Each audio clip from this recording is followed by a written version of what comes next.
Okay, hi. My name is Mike Fanning. I'm a development lead at Microsoft. I work on security tools in the Trustworthy Computing organization. The name of this talk is Security Development Lifecycle Best Practices for Developers. Just a couple of quick housekeeping things. You probably heard this. The slides for this talk will be available on Channel 9 shortly after the talk ends. And I've got some time at the end of the talk for Q&A if anyone wants to ask any questions. Okay, a quick agenda for what we're going to discuss today. I will cover a brief history of the security development lifecycle with you and tell you a little bit about where I was at the time when it was being formed. I will summarize the SDL in case you aren't familiar with what it is, and then we'll dive right into some best practices specifically for developers. And these are practical things that have a proven return as far as 10 years of the SDL is concerned. The best practices are taken primarily from the design and development phases because this is for a developer audience. There are other parts of the SDL that we won't cover. And the examples are focused mostly on arbitrary code execution, which is still a serious problem for C++ and JavaScript. And that's one reason I asked about languages that you're developing in before we got started. A couple of things about what we won't be talking about. This isn't really a comprehensive description of the SDL. There's lots of information out on the web if you'd like to know more about it. And I'm not going to present a lot about formal security concepts, as interesting as they are. We'll touch on this briefly. This talk is also not a very detailed coding best practices talk for Windows apps. We will cover some basics, some very important basics. If you're interested in that, there are a lot of great talks and blog posts out there on the web currently. So I put this slide together for you if you'd like to consult it. There are also some previous build talks that are still very relevant. Okay, let's go with a very early definition of the SDL that was published in 2005. The SDL is a process that Microsoft has adopted for the development of software that needs to withstand malicious attack. I think that gives a very good sense of the security climate at the time. Does anyone remember the days of NIMDA, Code Red, MS Blaster? Okay, some people remember that. Cover some of those details. In the late 1990s and early 2000s, Microsoft was the target of a number of really high-profile security attacks. Code Red, in particular, really galvanized an internal effort to focus on security. As part of this effort, Microsoft acquired a C++ checker called Prefix, which was designed to automatically detect correctness issues in code, some of which could lead to security issues. I was working on a team called App Center, and we were one of the first groups outside of Windows to deploy this C++ checker. I was responsible for that. In 2002, Bill Gates sent the company a memo that's come to be called the TWC memo, basically announcing to the company a new focus on security for all products. Shortly after that, we had a kind of stand down for the Windows and the .NET teams. I was on the .NET team at the time, working on a managed code checker called FXCOP that has since shipped in Visual Studio.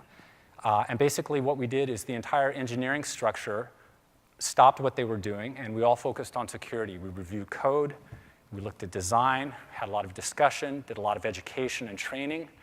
And the result was that we found a number of really important problems, design flaws, that were addressed by the product teams. But really, this isn't a sufficient practice just to stop occasionally and focus on security.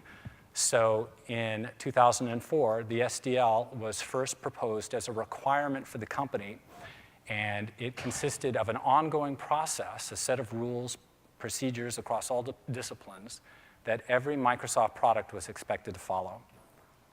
After this, I moved to the Visual Studio team, where we shipped some of these code analysis features in the IDE for the first time.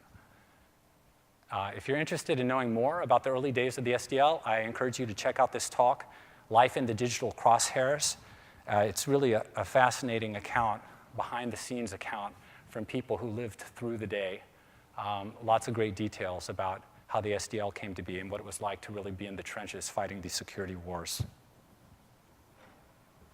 Okay, now I'll summarize the SDL briefly. The SDL is divided into 7 phases. It's meant to be a day-to-day picture of how to focus on security in your product development. It's divided into 7 phases. The first is training, requirements, a design phase, implementation. Of course, the developers are all familiar with this phase. Verification, or QA, release, and response. Response being how you actually react to security problems in deployed code. Today, because we're mostly developers here, I'll be focusing on 3 phases to the exclusion of the rest. But there's a slide at the end that will point you to lots of general information on the SDL. OK, so here's the heart of the talk. 6 SDL best practices for developers. Educate yourself. Threat model your code. Build out your engineering discipline. Leverage all the free security that you can afford to. Document critical data flow in your apps. And finally, run analysis tools if you have some available to you. We'll start with the first one, educate yourself. One way to learn about security is just to stick around and wait for something to happen to you. It's kind of a painful way to get going. That's the way Microsoft arguably got going. But it's extremely effective. One nice thing about it is that this is a very good way to actually develop a culture that focuses on security. Obviously, everyone gets energized around a problem. And the entire company takes security seriously. But if you'd like to get a head start on things, what you can do instead is just reach out to the web and track operating system, framework, tool security changes as they occur. Channel 9 is a great source of information, obviously MSDN and the Microsoft blogs. If you have internal security experts, I encourage you to reach out to them and start an ongoing dialogue. Make sure that those conversations are plugged into your day-to-day engineering process. Also, be sure to look at your project history for any issues that relate to security. There's a couple of reasons why this is important. For one thing, it will tell you something about your organization's tolerance for fixes. It will let you know on an organizational basis what kind of problems the group takes seriously and those they tend to disregard. Because security, like anything else, performance or any other engineering value, is a balance. You know, you have a budget for it. You spend that budget against your highest priorities. And the history will tell you what the group's priorities have been in the past. It will also tell you if there's a gap there that you feel like you need to address. Be sure to talk to any internal people that you have who are really on the front lines. Your support people, your IT people who understand about the web attacks that your servers might be receiving.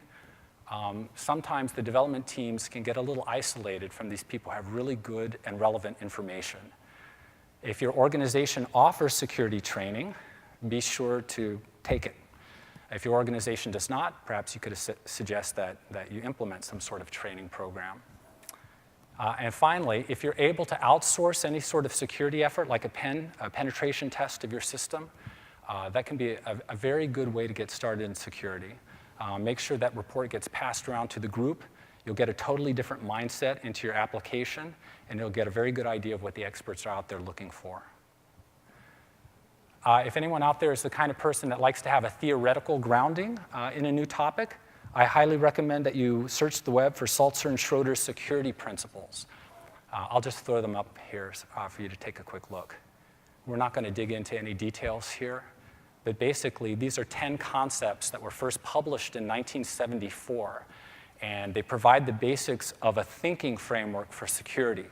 Security is obviously, it's very ambiguous, very complex. It seems like every language, every runtime has its own set of considerations. But if you learn these specific core principles, you'll find that you have kind of a general framework for thinking about security, no matter what technology is involved. OK, on to best practice number 2, threat modeling. Has anyone out there actually threat modeled? Got a few people who have done that? OK, I'm going to spend a little bit more time here because many developers haven't gone through this exercise. It's a cross-team exercise and basically analyzing your end-to-end system. But before we do that, let me offer a quick introduction to execution context in the Windows web apps, because this will be the basis of a lot of discussion moving forward. Are there any Windows web app developers out there for Windows Store? OK. So this may be new to some people. As of Windows 8, you can now build a Windows application using JavaScript and HTML. And that was a very exciting development. The way this looks basically is you have an HTML page. You configure it as your start page. When the app launches, that HTML launches, you're executing JavaScript, you have access to all of those language features. But there's a problem. In the local context, that's your core execution context for a Windows web app, that context can access the WinRT. And the Windows Runtime API obviously provides a set of functionality that's much more capable and therefore dangerous than what exists in the browser. You can consult the user's documents library, for example. There's a separate context in a Windows web app that's more isolated, and it's directly analogous to the way that code is running when it runs in the browser. We call that the web context. You might see this expressed in code by having some external URL that's referenced by an iframe or a web view reference. Actually, the web view control is what we recommend from a security standpoint if you're building this kind of hosted content. The salient point here is that the web context cannot access the Windows Runtime API. And so it's inherently a safer execution environment. And that's the point I want to make here, that in the local context, you have more capabilities and therefore greater risk. OK, so on to threat modeling. There's a guy in my group named Adam Shostak. He's an industry expert in threat modeling, and he just published a book called Threat Modeling for Security. I highly recommend it. In that book, Adam basically reduces threat modeling to 4 simple questions that you can ask yourself. Number 1, what are you building? What can go wrong with it? What do you intend to do about that? And then finally, did you do a good job of numbers 1, 2, 3? You can break this down into model, identify your threats, mitigate those threats, and then validate those mitigations. All right, so let's return to that diagram we were looking at a little earlier. I have a core web app here. It's not actually very interesting. It doesn't look like there's any communication going on at all here. So why don't we wire this thing up to the internet? OK, now it's a little bit more interesting. We've got some HTTP communication with a web server across the internet boundary. So if we look at this diagram, we'll play a little game with ourselves and ask ourselves, well, what could go wrong with this picture? For one thing, we might ask, are we encoding any sensitive information in our outgoing server requests? Obviously, HTTP is not an encrypted protocol.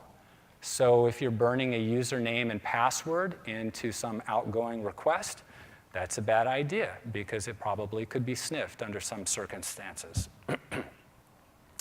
What about the data that's coming back? The server is giving some sort of reply, also across HTTP. If you're turning that reply into code, that could be very dangerous if that request is tampered with somewhere between the server and the client machine. OK, so those seem like they could be fairly serious problems. So what would we do about it? Well, the obvious solution is to encrypt that channel. If that communication is happening across SSL, then we're all sleeping a little bit better at night because that information can't be sniffed, can't be tampered with. So what we've done here, in a very simple example, is we've basically gone through that process that I just described in the previous slide. We've got a model here. Sometimes you call this a data flow diagram. We've identified some potential threats that seem credible to worry about. We've come up with a possible mitigation. So maybe we go back to the development team and say, hey, can you please make sure that all your XHR is occurring across SSL? They assure us that's done. We update our model to reflect that. And then we go validate it. So that's just a simple kind of end-to-end example of this exercise. This specific example is fairly low level at the level of kind of the implementation of an individual app. Many of you might be working on much more complex systems, and you may be thinking at a higher level. But one thing that you can do is to build models that are kind of scoped to the right granularity for the team you're working on. So this could kind of be a multi-layered exercise. OK, so when you're thinking about threat modeling, people tend to talk about it in terms of the threats and the attacks. That's what we take seriously. But you can also think about it in terms of the positive security properties that you want the system to have. You want to preserve confidentiality. You want to make sure that data is only available to people who actually have a right to see it. You want to make sure that data retains its integrity. Resources should only be changed by the right people. You don't want an attacker touching your database or touching your HTTP traffic. You want to make sure that your servers, your services, everything is highly available. They need to be ready when appropriate. They need to perform acceptably. If they don't, you have a denial of service issue with your customers. Authentication is an important topic. You need to make sure that you understand the user's identity, or you need to consciously prepare for anonymous users and take all the ramifications of that. Users should be explicitly authorized to use resources or not. And the final concept is one that we call non-repudiation, which is simply that a user shouldn't be able to do something and then afterwards deny doing so. If you research threat modeling at all out on the web and attach Microsoft to it, you'll come across this STRIDE mnemonic. It's just a little thing that helps you remember the specific threats that are associated with all of these properties: spoofing, tampering, repudiation, information disclosure, denial of service, and elevation of privilege. So for example, just to follow on the last example we were talking about, if you've got username and password going across HTTP, that's information disclosure, and you've compromised the confidentiality of your system. Okay, I spent a lot of time on threat modeling, and again, you might wonder why. I thought it might be new to some developers here. It's a cross-discipline exercise, but also it's important because it's one of your earliest opportunities to find problems in your code.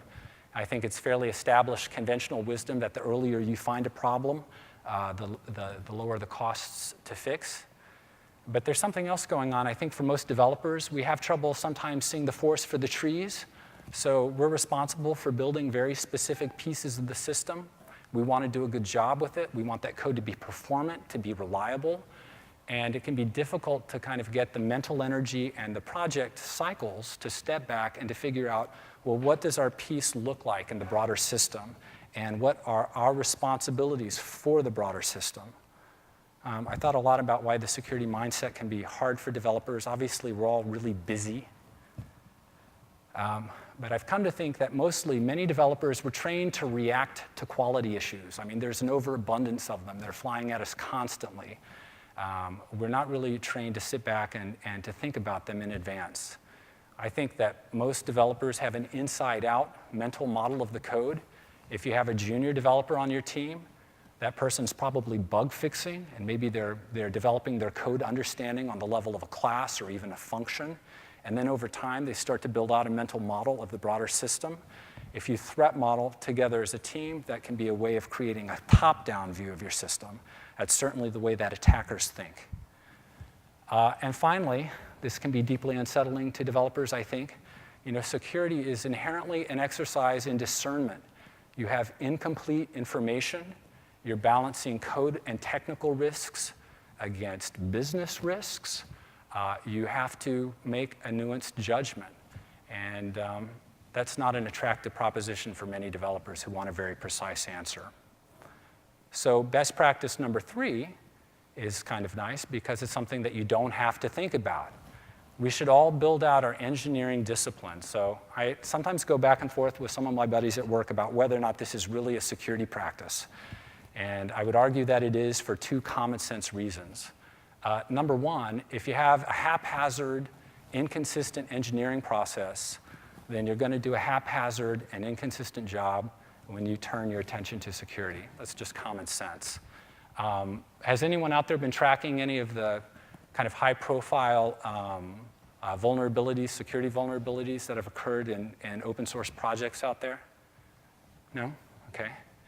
Well, one of the benefits of tracking a vulnerability that occurs in open source is that you can get deep insight into the literal developer change that was responsible for the issue. And if you look at those problems, you'll find that they don't look like security issues at all. They look like common developer errors that you see literally on a weekly basis in your own project work, right? Somebody's very busy. They've made a simple mistake. You've got a source control system. Maybe there's a merge conflict, copy and paste error. I mean, the reasons that we make mistakes as engineers are legion. And the net effect of this, the net result is that it can be really, really hard to predict what particular screw-up is going to lead to some disastrous security problem. You can't possibly treat every code change as if it's going to cost you millions of dollars from a security standpoint. And so the best way to address that is to treat every change with a certain amount of budgeted due diligence. These include the basics. You should be tracking all changes in source control. All changes should be reviewed by a human being, first and foremost, maybe multiple humans, and tools if you have them. You should unit test new development. None of this is controversial or new to you, I'm sure. One thing that might be a little bit more specific to security is you should design for testability. So many security problems have to do with a very complex code path that fails right in the middle. And as we all know, as developers, that can be very difficult to test for. Very few systems are unit testable unless they're designed to be testable for that kind of code coverage. So if you're building security-sensitive code and you've kind of had a waterfall of 10 or 12 validations, make sure that you're designing your system in a way that you can intercept each validation point and see how things behave when that failure case occurs. Very important. Finally, you should try to give more attention to critical areas in code. That means that you're going to need to identify them. We'll cover that later. Okay, best practice 4, leverage free security. So in this section, I'm going to talk mostly about arbitrary code execution because arbitrary code execution was a source of the problems for the SDL 10 years ago. And today, they're still very prominent in web applications. You know, XSS is a kind of arbitrary code execution issue. Over the years, Microsoft has invested a lot in security features. And the way the dialogue typically works is we have some serious problems. We identify some useful mitigations that we push into the operating system. We put them into frameworks. We put them into developer tools. And then when they're really proven, we enable them by default. So they're out there.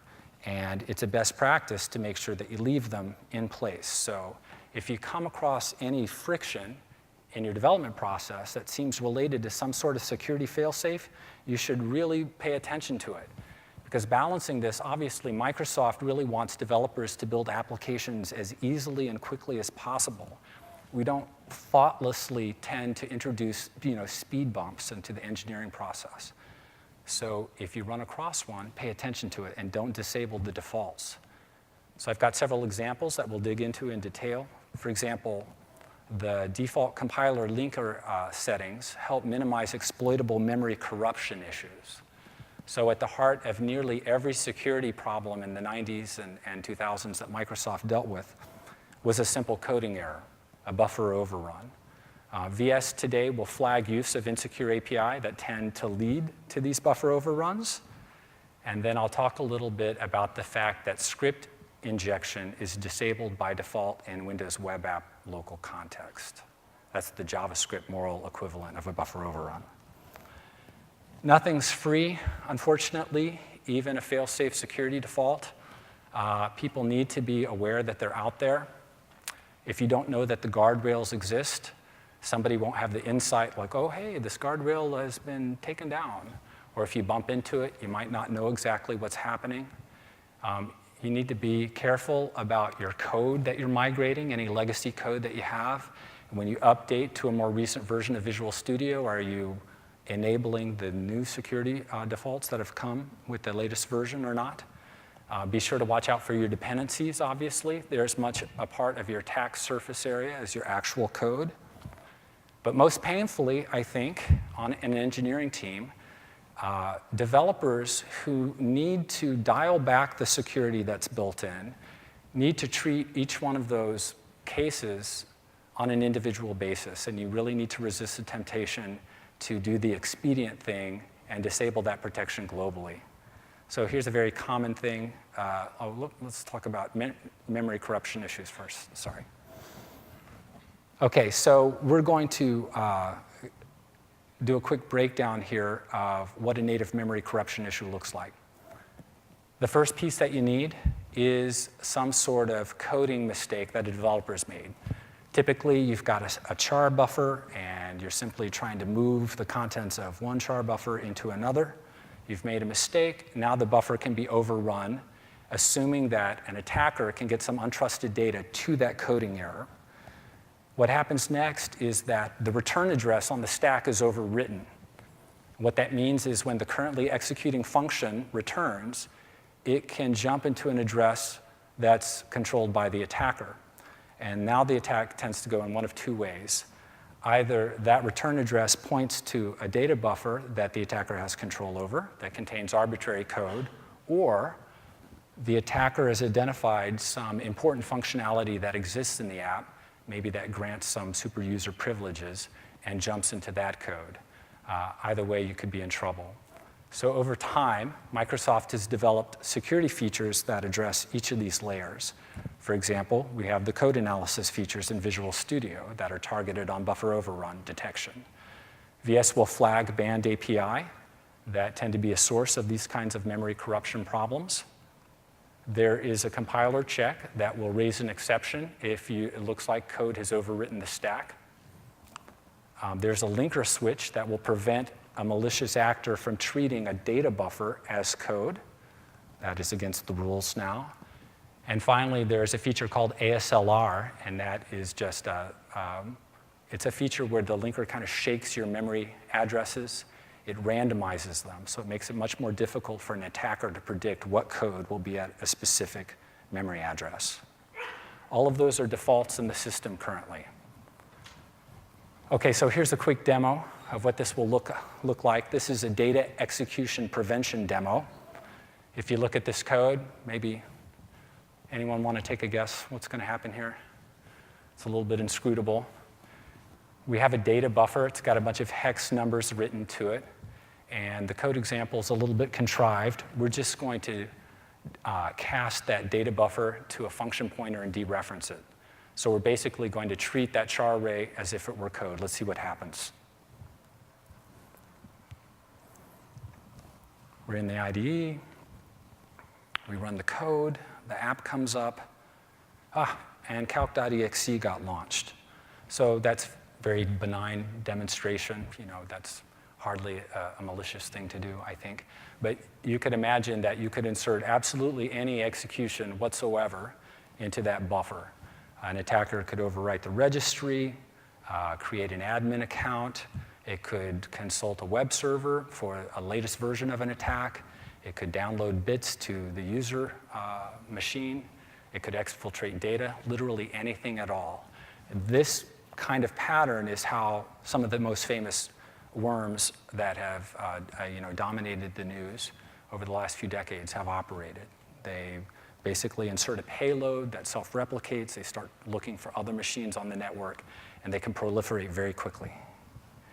Okay, so I had disabled a security feature in VS in order to get that demo to work. Before I show you what it looks like if we re-enable it, I just wanted to make this point, that this is that data buffer that's kind of disassembled into machine instructions. So it's a little bit clearer to see what's going on here.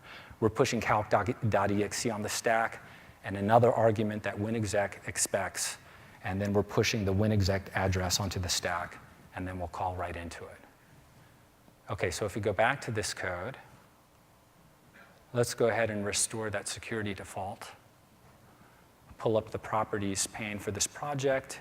This is an advanced linker setting. NXCompat is the switch. We'll apply it. Now we need to rebuild the code. And now we'll run it. And now the app comes up, but calc.exe no longer does. So what happens under the covers is that an exception is raised. So if you still have a coding error, if you weren't able to get rid of that, now the worst thing that an attacker can do is force your application to crash. Now in some contexts that could cause a reliability issue that you might be concerned about, but obviously there's a lot more malicious activity that's no longer possible. Okay, so for anyone working in the JavaScript world, there is the moral equivalent of arbitrary code execution in web apps as well. So let's return to the local context. If you'll remember that this is a high privilege context with access to the WinRT API.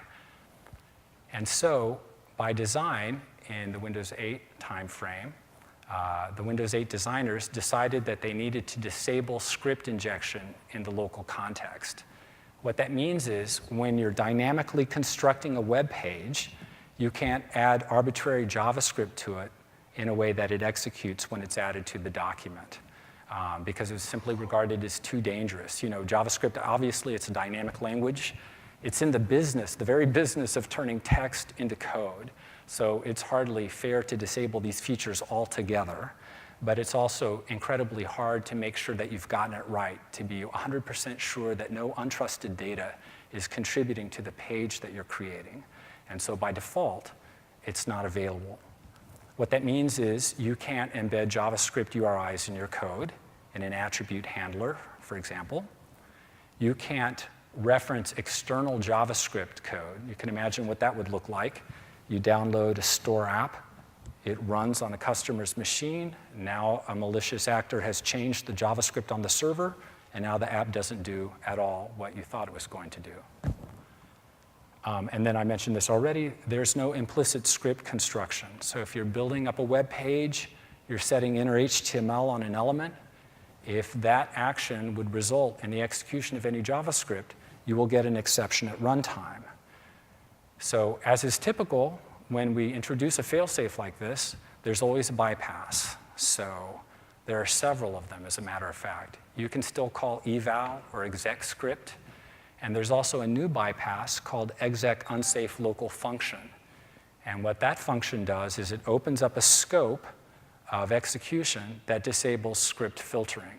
It's something that you should use very carefully.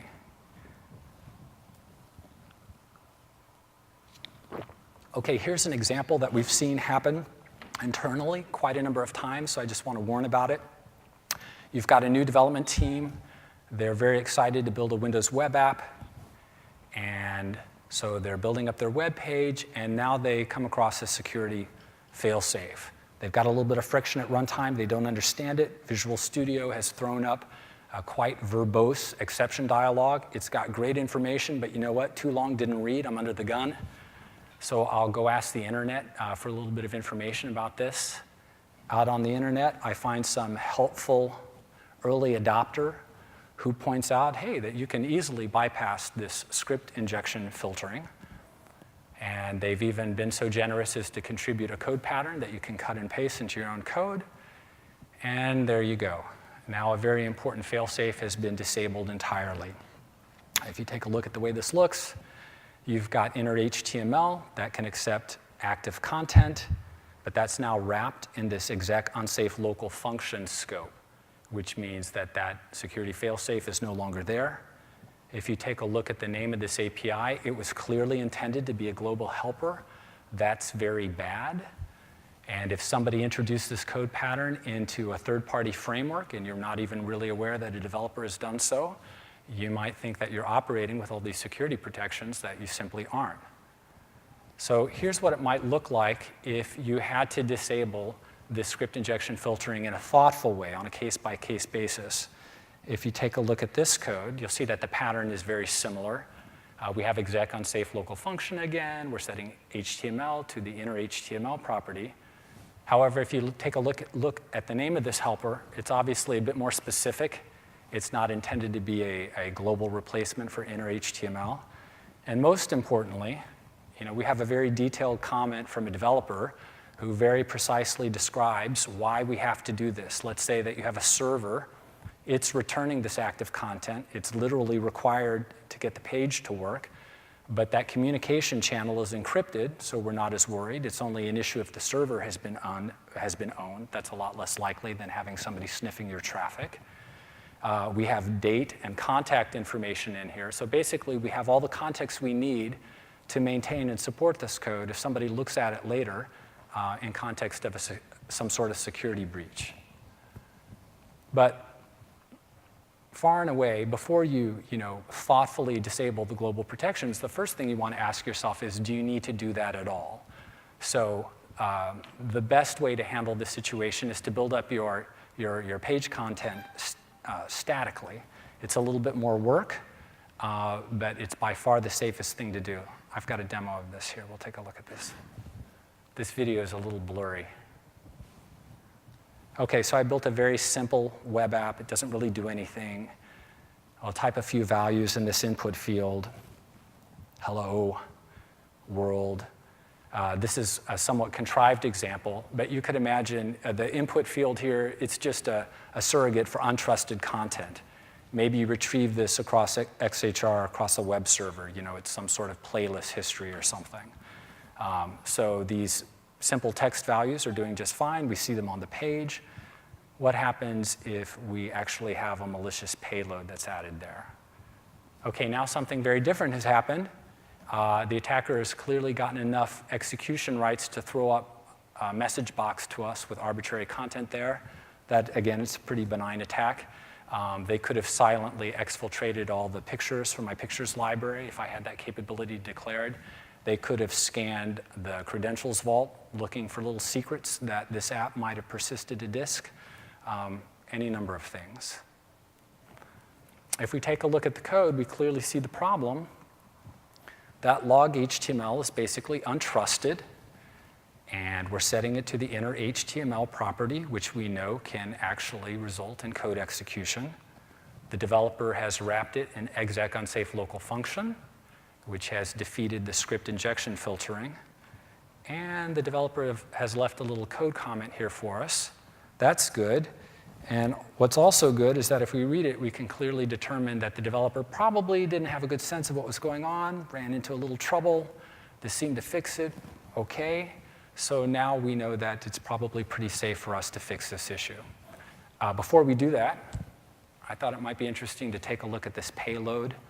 I don't know if people here have taken a look at JavaScript attack vectors before, but if you add an image element to a page via the inner HTML property, and you set the source to something that doesn't exist, you know, there's no X graphic, then if that element happens to have an on-error handler, then all of the JavaScript code in that handler will execute automatically. So it's a very compact way to get some code running in an XSS or a code execution kind of situation. In this case, I've highlighted this pop-ups message dialog to demonstrate that the attacker now has access to all of the Windows API in the local context. Okay, so how do we fix this thing? It's pretty straightforward. If you look at what the page is intended to do, it's just meant to give a flat representation of a text string. So let's treat the text string simply as a text string. Don't treat it as code. And we can do that by using the inner text property of an element. So I'm not going to go into all the sanitization features that are in the platform. If you look at some of the best practices guidance that is at the front of the talk, there's some very comprehensive descriptions of that. But let's go ahead and take a look at what happens when we apply this fix in the code. So now we'll run the app again. We're retrieving these untrusted values. Here they come. And the last one to come in will be this attacker payload. And now we see it simply reflected back to us. It hasn't turned into code, and we're safe. And in fact, this kind of funkiness in your UI is a good indicator that people out there are playing games with you, which can be a helpful way to get motivated to continue your security practices. Okay, moving on to best practice 5 of 6, know your code. So earlier in the talk, I made a case for not thinking, just doing the right thing as a matter of discipline, but if you should always be setting aside some sort of security budget and applying it to your most serious problems, your highest priorities. And in order to do that, you need to know what facts in your implementation that you should be worried about. Basically, you need to identify the flow of untrusted and sensitive data in your system. So 10 years ago, we talked about malicious attacks quite a bit. You know, at the time, people were interested in defacing websites. There really seemed to, it was something more than mischief. It was malicious mischief. Over time, the reasons why people attack application code have become much more complex. They're motivated by financial concerns, sometimes political concerns. Sometimes a malicious actor is not at all interested in anyone knowing that they're operating. And they may be interested in selling private information that you have. You have some customer data, and they may literally be interested in just selling that customer data to some marketing group in order to make a little bit more money.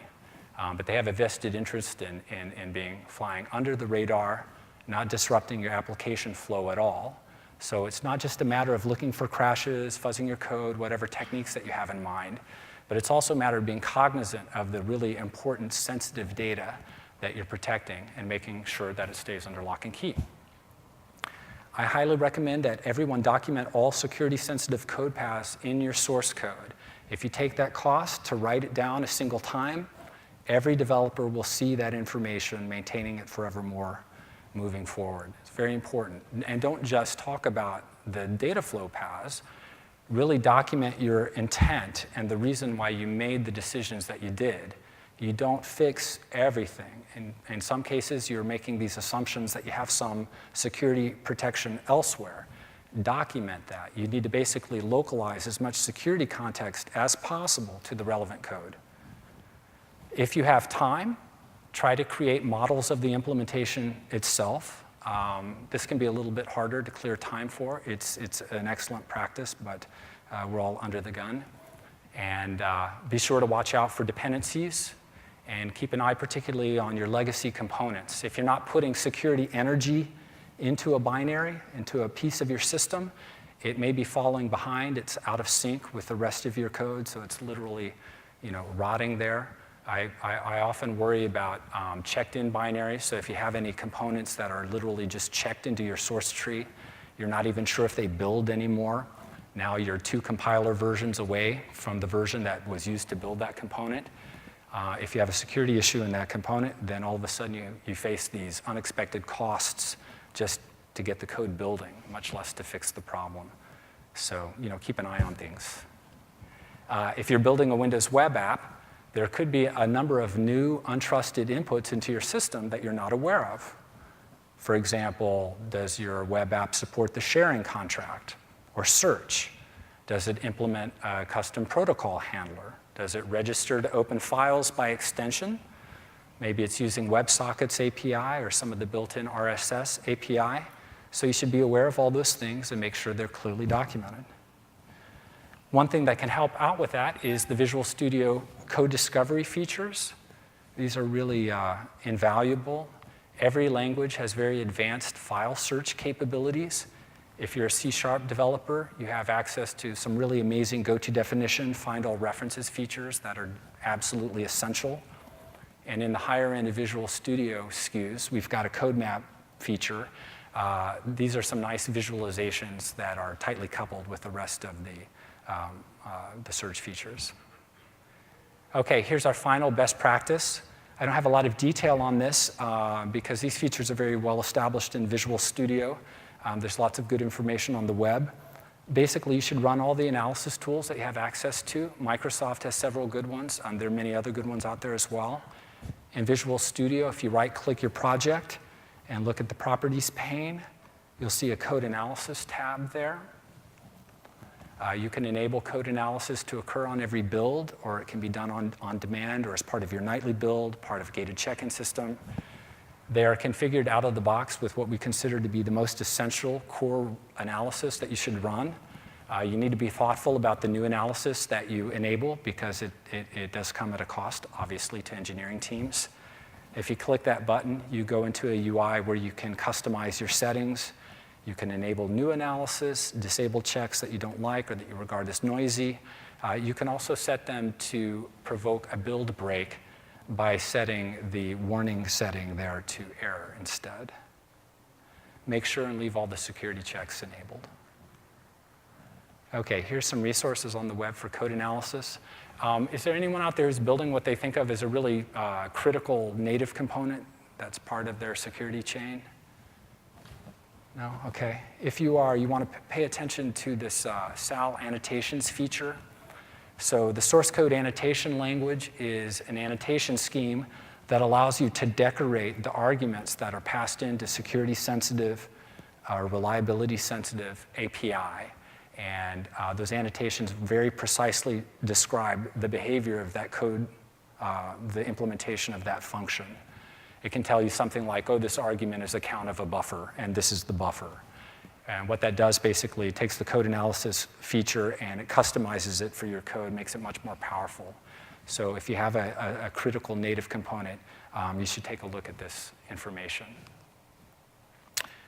Here's some general resources for SDL information. And your feedback is important. So I've left quite a bit of time here, I think, at the end for Q&A. If anyone has any questions, I've been asked to encourage you to step up to the microphone. So anybody have anything they'd like to talk about? It's not required. No?